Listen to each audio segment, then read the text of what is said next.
Friends, welcome to my channel. ఈరోజు మన video వచ్చేసి నిత్య అగ్నిహోత్రం గురించి ఇక్కడ చెప్తున్నారు, వినండి.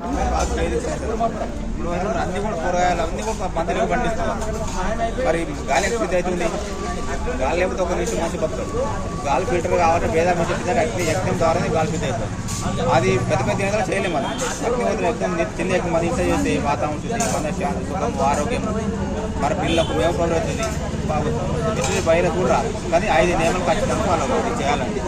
ఒకటి సూర్యాస్తం టైమింగ్ మీదే చేయాలి. సూర్య ఫస్ట్ కిరణం పడుతుంది, ఆ టైం రెడీ కావాలి మనం. రెండవది ఆవులకి ఎంత ప్రొడక్ట్ తయారు చేసుకోవాలి. మూడవది నూకలు రాళ్ళు అక్షత వేయాలి, నిండు వేయాలి. ఇటువంటి తీసుకుని దానికి 4 స్వచ్ఛమైన ఆవుని 4 డ్రాప్లు వేయాలి. 4 డ్రాప్లు వేసి మొత్తం అందరికీ అంటారు. ఇట్లా కలిపి 2 భాగాలు చేసి పెట్టి టైం ఒక 6 నిమిషాల ముందు అగ్నిముట్టి వేయాలి.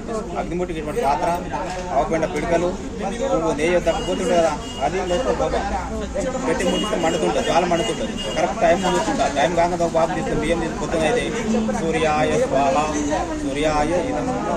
రెండో భాగం ప్రజాపతే 2 మంత్రాలు 2 నిమిషాలు మెయింటైన్ చేస్తారు. రోజు ఎవరైతే బాగు చేస్తారు అదే దేవుడు, ఏం మానక్కర్లేదు. 2 నిమిషాలు చేసిన తర్వాత పూజ అన్నీ చేస్తారు. మళ్ళీ సాయంకాలం మీరు చేయనక్కర్లేదు. మీ భార్య, కొడుకు, భర్త ఎవరైనా ఒక వ్యక్తి బస్సు మూల మొత్తం చేసి కాలేజీ ముందు నడుకొని మరి అగ్నిముట్టి సాయంకాలం అగ్నే స్వాహ అగ్నే ఇదం ప్రజాపతి. మళ్ళీ మార్నింగ్ వర్క్ కంటిన్యూ. ఎటువంటి వైర్ చెడు రానివ్వదు.